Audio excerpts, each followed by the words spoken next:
Жети өгүздө 2 жаштагы наристе шымына сийип койгон үчүн сабалган.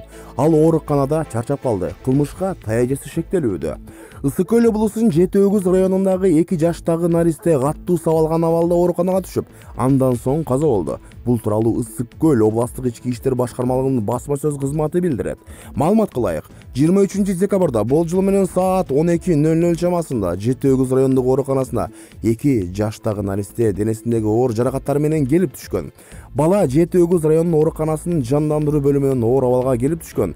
Анын денесинде көк ала дактар болгон жана бир аздан кийин чарчап калган. Наристенин өлүмү боюнча териштирүү иштеринде төмөнкү жагдайлар ачыкталды. Баланын апасы 21 жашта. Ал жолдошу менен ажырашып, Орусиянын Москва шаарында иштөө үчүн 12-декабрда кеткен. Ал эми баласын бир тууган эжесине таштаган. Шектүү катары кармалган наристенин таяжеси алгачкы көрсөтмөдө баланы шымына сийип койгондугу үчүн сабаганын айткан.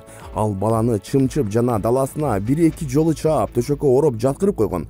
Бир аз убакыт өткөндөн кийин баланын абалы начарлаганын байкап, ооруканага алып келген, деди басма сөз кызматкерлери. Учурда бул факты боюнча Жети Өгүз райондук ички иштер башкармалыгы кылмыш жада кодексинин 234 беренеси Б баштык боюнча иш козгоп, тийиштүү экспертизалар дайындалды. Ал эми 40 жашка шектүү убактылуу кармоочу жайга киргизилди. Супер KG.